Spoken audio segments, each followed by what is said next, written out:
Hello everyone, welcome to learners academy. ఈ వీడియోలో boats and streams next 2 digit నంబర్కి సంబంధించినటువంటి వర్డ్ ప్రాబ్లమ్స్ ఎలా సాల్వ్ చేయాలో చూద్దాం. సో ఇది కాంపిటేటివ్ ఎగ్జామ్స్ ప్రిపేర్ అయ్యే ప్రతి ఒక్కరికి చాలా యూస్ఫుల్గా ఉంటుంది. సో మీకు తెలిసిన ఆస్పిరెంట్స్ అందరికీ రీచ్ అయ్యేలా ఈ వీడియోని షేర్ చేయండి. Now coming to the first question. A person can row a boat at 8 kilometers per hour downstream and 6 kilometers per hour upstream. Find the speed of the current. So ఇక్కడ ఒకసారి up stream అంటే ఏంటి, down stream అంటే ఏంటో చూద్దాం. So ఇలా water ఇలా flow అవుతున్నాయి. ఆ వాటర్ ఫ్లో డైరెక్షన్లోనే మనం ట్రావెల్ చేసామనుకోండి, దాన్ని అప్ స్ట్రీమ్ అంటాం. ఓకే, సారీ, డౌన్ స్ట్రీమ్ అంటాం. నెక్స్ట్ వాటర్ ఫ్లోకి ఆపోజిట్ డైరెక్షన్లో ఇలా వాటర్ ఫ్లో ఉంటే దానికి ఆపోజిట్ డైరెక్షన్లో ట్రావెల్ చేసామనుకోండి, దాన్ని అప్ స్ట్రీమ్ అంటాం. ఓకే, ఇది అప్ స్ట్రీమ్, ఇదేమో down stream water flow. Next ఇక్కడ డౌన్ స్ట్రీమ్లో మనకి నెట్ స్పీడ్ ఏమవుతుంది కదా అంటే ఎక్స్ ప్లస్ వై అండి. ఓకే, నెట్ స్పీడ్ ఏమవుతుంది ఎక్స్ ప్లస్ వై. ఇక్కడ ఎక్స్ అంటేనేమో బోట్ స్పీడ్, వై అంటేనేమో current speed or water flow speed. Next up స్ట్రీమ్లో ఏమవుతుంది అంటే ఎక్స్ మైనస్ వై అవుతుంది. ఓకే, నెట్ స్పీడ్ అనేది. So according to the question, down stream speed ఎంత 8. So x plus y equals to 8. And down stream up stream speed ఎంత అండి 6 kilometer per hour. X minus y equals to 6. If you add this 2, then you will get 2x equals to 14, then x equals to 7.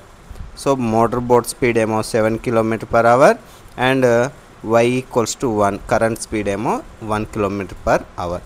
Okay, now coming to the second question. A boat rows 1 kilometer in 15 minutes down stream అండి. అంటే down stream అంటే మనకేంటి, net speed ఏంటి x plus y కదండి. X plus y ఎంత అంటే 1 kilometer in 5 minutes. అదే 1 అవర్కి ఎన్ని కిలోమీటర్స్? ఒక 1 అవర్కి 5 minutes అంటే 5 ఎన్ని పార్ట్స్ ఉంటాయి 5 minutes అన్నిటి అంటే 12 5 60 కాబట్టి x plus y equals to 12 kilometer per hour. Okay, and 6 kilometers in 1 hour up stream అండి. అంటే x minus y equals to 6 ఇచ్చాడు. So plus y minus y gets cancel. 2x equals to 18, then x equals to what will get 9.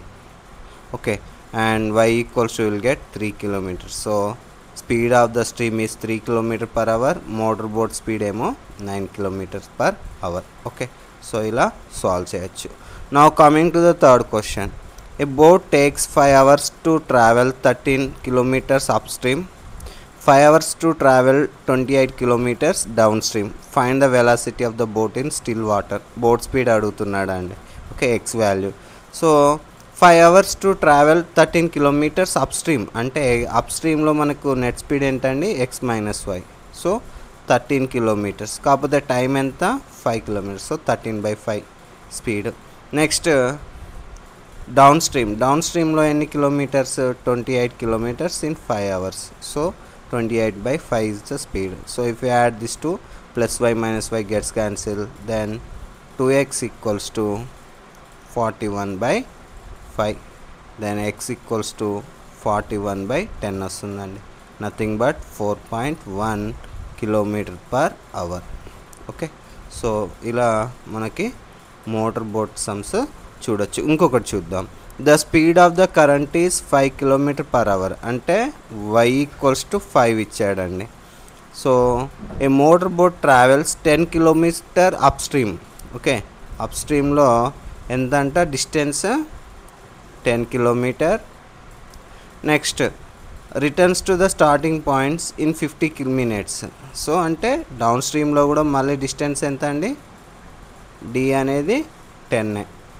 Okay, so next ఇక్కడ net speed ఏమవుతుంది మనకి down స్ట్రీమ్లో x plus 5, down up స్ట్రీమ్లో ఏమవుతుందండి x minus 5. So timing ఇక్కడ up stream down stream కలుపుకొని ఎన్ని మినిట్స్లో ట్రావెల్ చేశాడు 50 minutesలో ట్రావెల్ చేశాడు. అంటే T1 + T2 equals to 50 minutes. 50 minutes means 50/60 hours. 5/6 వచ్చేస్తుంది. ఇప్పుడు చూడండి ఒకసారి, time equals to what is the formula, distance by speed. So up stream చూసుకున్నాం అనుకోండి, డిస్టెన్స్ ఎంత 10, ఇక్కడ నెట్ స్పీడ్ ఎంత అండి x-5. డౌన్ స్ట్రీమ్ చూసుకున్నాం అనుకోండి, డిస్టెన్స్ 10, కాకపోతే నెట్ స్పీడ్ ఏమవుతుంది x+5 = 5/6. దీన్ని ఎల్సిఎం చేసి సింప్లిఫై చేస్తే ఒక క్వాడ్రాటిక్ ఈక్వేషన్ వస్తుంది. దాన్ని సాల్వ్ చేస్తే మనకి x వాల్యూ అనేది వచ్చేస్తుందండి. Okay, now coming to the 5th question. A sailor sails 48 kilometers down stream in 8 hours. అంటే డౌన్ స్ట్రీమ్లో అంటారు. డౌన్ స్ట్రీమ్లో మనకు నెట్ స్పీడ్ ఏంటండి x+5. కాకపోతే ఎంత distance 48 in how many hours 8 hours. So 8 ones 8 6. So net speed ఎంత అండి x+y = 6 km/h. Next if it takes 12 hours to return the same distance. అంటే distance అనేది సేమే అంట. అంటే ఇక్కడ మనకి 48 kilometers in 8 hours అనే అప్ స్ట్రీమ్ అయితే నెక్స్ట్ ఆటోమేటిక్గా ఇది డౌన్ స్ట్రీమ్ అయితే నెక్స్ట్ ఆటోమేటిక్గా మనకి ఏమవుతుంది అప్ స్ట్రీమ్లో మనకు నెట్ స్పీడ్ ఏంటి x-5. డిస్టెన్స్ సేమ్ 48, కాకపోతే ఎన్ని అవర్స్లో కవర్ చేశాడు 12 hours. So 12 ones 12 4s. So x-y = 4. So now if we solve this to 2x = 10, x will get 5, y = 1. So ఇక్కడ రివర్స్ కరెంట్ స్పీడ్ కూడా మళ్ళీ 1 km/h, బోట్ స్పీడ్ ఏమో 5 km/h వచ్చేస్తుంది. నెక్స్ట్ నా 6th వన్ చూడండి. A man rows 10 km/h in still water. అంటే boat speed ఇచ్చాడండి, x value అనేది 10 ఇచ్చాడు. Find the speed of the current అన్నాడు. అంటే y వాల్యూ మనం కనుక్కోవాలి. If it takes total 5 hours to travel 24 kilometers downstream and return. అంటే total timing అనేది ఇచ్చాడు, t1 + t2 అనేది 5 hours. మనకు తెలుసు టైమ్ ఈక్వల్స్ ఏంటి formula, distance by speed. So first ఎంత డిస్టెన్స్ ట్రావెల్ చేశాడు 24. ఇది డౌన్ స్ట్రీమ్లో అండి. డౌన్ స్ట్రీమ్లో స్పీడ్ ఏమవుతుంది 10 + y. ఓకేనా, ప్లస్ మళ్ళీ డిస్టెన్స్ సేమ్ పాయింట్కి వచ్చాడు కదా 24 కాకపోతే అప్ స్ట్రీమ్ ఇప్పుడు. So 10 - y = 5. సో ఇప్పుడు దీన్ని సింప్లిఫై చేస్తే మనకు ఒక క్వాడ్రాటిక్ ఈక్వేషన్ వస్తుంది. దాన్ని సాల్వ్ చేస్తే మనకు y వాల్యూ వచ్చేస్తుంది. సో ఇలా మోటార్ బోట్ ప్రాబ్లమ్స్ అనేటివి సాల్వ్ చేయొచ్చు. ఓకే, నెక్స్ట్ మనకి ఇంకోటి ఏముంది ఇక్కడ అంటే 2 digit ప్రాబ్లమ్స్ అండి. 2 digit problems. A 2 digit number has digits whose sum is 8. If 18 is subtracted from the number, the digits interchange their places. Find the number. అంటే ఇక్కడ సింపుల్గా ఏంటంటే డిజిట్స్ అన్నప్పుడు x, y తీసుకోవాలి. అదే మనకి నంబర్ అన్నాడు అంటే 2 digit నెంబర్ xy = xy అని తీసుకోవాలి. కాకపోతే దీని వాల్యూ మళ్ళీ మనం ఏమని తీసుకోవాలంటే 10x + y. అదే yx అంటే దీని expanded form 10y + x. Number అన్నప్పుడు ఇలా తీసుకోవాలి, డిజిట్స్ అన్నప్పుడు ఇలా ఇండివిజువల్గా తీసుకోవాలండి. Okay, so some of the digits ఎంత 8. అంటే ఇండైరెక్ట్లీ x + y = 8 అండి. Okay, if 18 is subtracted from the 8 number. అంటే xy అనేది నంబరు, కాబట్టి దీని నుండి 18ని సబ్ట్రాక్ట్ చేశారు. అప్పుడు ఏమైందంట డిజిట్స్ ఇంటర్చేంజ్ అయ్యాయి, yx అయింది. అప్పుడు xyని అలానే ఉంచవచ్చా. సో xy అంటే ఏం రాయొచ్చు 10x + y - 18 = 10y + x. If you simplify this, you will get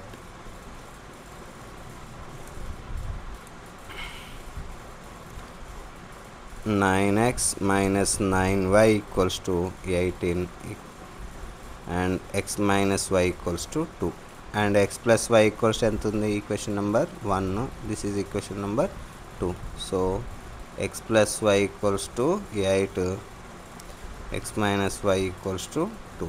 If you solve, then you will get x = 5 and y = 3. Okay, so the required number is 53. Now sum of the digits of a 2 digit number is 12. Sum of the digits అంటున్నాడు అంటే x + y = 12. When digits are interchanged, అంటే digits interchanged, the new number is 18 more than the original number. So XY అని ఉంది, దీన్ని interchange చేస్తే YX అయింది. ఈ YX అనేది 18 మోర్ ఉందండి. 18 మోర్ ఉందంటే బ్యాలెన్స్ చేయడానికి సబ్ట్రాక్షన్ చేయాలి -18. సో అప్పుడు దీన్ని సింపుల్ ఫామ్లో రాస్తే ఏమవుతుంది, expanded form 9x minus 9y equals to minus 18, x minus y equals to minus 2. Okay, so then x plus y equals to 12, plus y minus y gets cancel అయింది అనుకోండి. 2x equals to 5, 2x equals to 10, x equals to 5, y equals to 7 వస్తుంది. అంటే required number ఏంటి, 57. Okay, next, a 2-digit number is 6 times the sum of the digits. A 2-digit number is 6 times the sum of the digits. 2-digit number ఏంటిది, XY అనుకుందాం. ఇది ఏంటంట, 6 times of sum of the digits. 6 times of sum of the digits అంటే x plus y. XY అంటే మనం ఇప్పుడు ఏమని తీసుకోవాలి, ఎక్స్పాండెడ్ ఫామ్ కదండి. 10x plus y equals to 6x plus 6y. అంటే ఇండైరెక్ట్లీ ఏమొస్తుంది, 4x equals to 5y. Next ఇంకోటి ఏమని ఇచ్చాడు, when the sum of the digits is added to the number. XYకి ఏం చేశాడు, sum of the digits add చేశాడంట, x plus yని యాడ్ చేశాడు. అప్పుడు ఏమవుతుందంట, ద రిజల్ట్ ఈజ్ 63. అంటే ఇక్కడ ఏమవుతుంది, 11x plus 2y equals to 63. So now whole value multiply with 5, then what will get, 55x plus 10y equals to 315.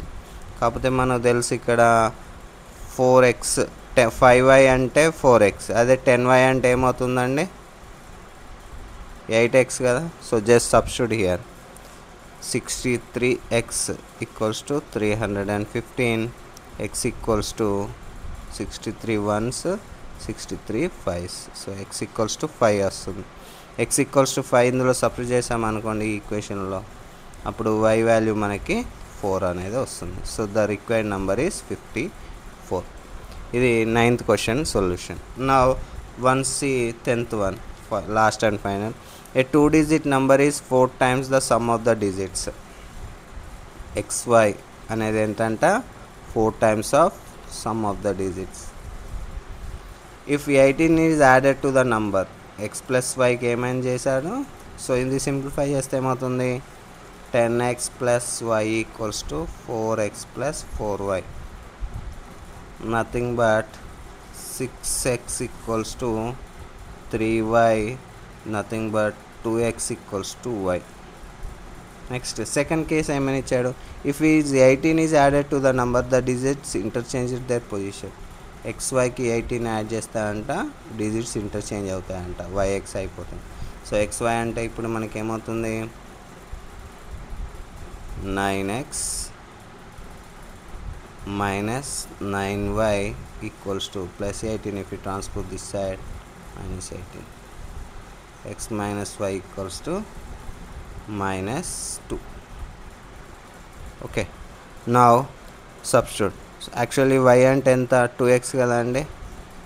x minus 2x equals to minus 2, minus x equals to minus 2, 2 gets cancel, x equals to 2. x equals to 2 అయితే y equals to ఏమవుతుంది, 4 అవుతుంది. therefore the required answer is 24. So ఇలా మనం ఏంటి, word problems అనేటి 2-digit numbers సంబంధించిన word problems solve చేయొచ్చు. Thank you.